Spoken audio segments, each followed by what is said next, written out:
কুমিল্লার হোমনায় বিএনপির সমাবেশ এবং গণমিছিল অনুষ্ঠিত হচ্ছে। এতে দলে দলে যোগ দিয়েছেন দলটির নেতাকর্মী এবং সমর্থকরা। সেখানকার সবশেষ পরিস্থিতি জানাতে যুক্ত হয়েছেন খালেদ সাইফুল্লাহ।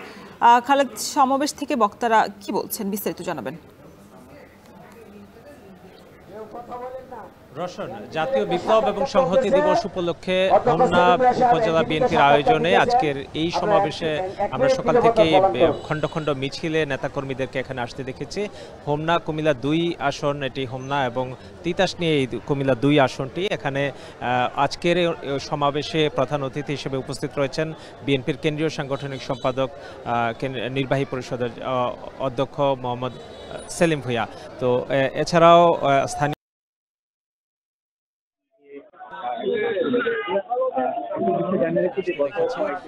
একটি বিষয় জানিয়ে রাখি যে গত কয়েকদিন আগে যে মনোনয়ন দেয়া হয়েছে কুমিল্লার 11টি আসনের মধ্যে, যে কয়েকটি আসনে এখনো মনোনয়ন দেয়া হয়নি কাউকে, তার মধ্যে কিন্তু কুমিল্লা 2 আসনটি অন্যতম। তো এই আসনটিতে কে মনোনয়ন পাচ্ছেন তার কিন্তু একটা বিষয় থেকেই যায় যে কাকে মনোনয়ন দেওয়া হচ্ছে। এখন পর্যন্ত কাউকে যেহেতু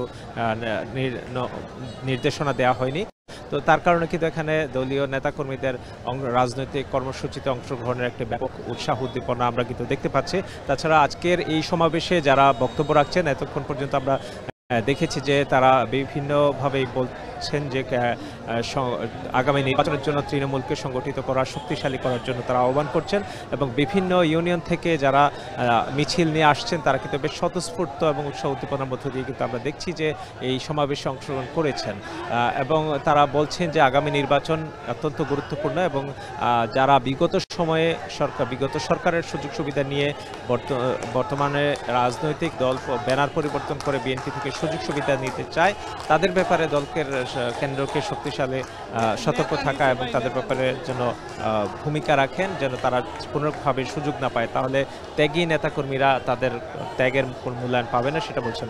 অধ্যক্ষ সেলিম ভুঁইয়া এখানে উপস্থিত রয়েছেন, কিছুক্ষণের মধ্যে তিনি বক্তব্য রাখবেন এবং এখান থেকে একটি সমাবেশ শেষে একটি গণমিছিল হোমনার গুরুত্বপূর্ণ সড়কগুলো প্রদক্ষিণ করবে। এখানে দুইটি উপজেলা নিয়ে কিন্তু এই সংসদীয় আসনটি কুমিল্লা 2 এবং এটি কুমিল্লার প্রথম দিকের একটি উপজেলা, দুইটি উপজেলা নিয়ে সংসদীয় আসনটি এবং ব্যাপক সমাগমের মধ্য দিয়ে কিন্তু মানুষের যে উৎসাহ উদ্দীপনা রাজনৈতিক কর্মসূচিতে অংশগ্রহণ, তাতে আমরা মানুষের মধ্যে কিন্তু রাজনৈতিক আগামী নির্বাচনের একটি আভাস কিন্তু এখানে ভোটের যেই উৎসাহ উদ্দীপনা আমরা কিন্তু এই সমাবেশ থেকে দেখতে পাচ্ছি।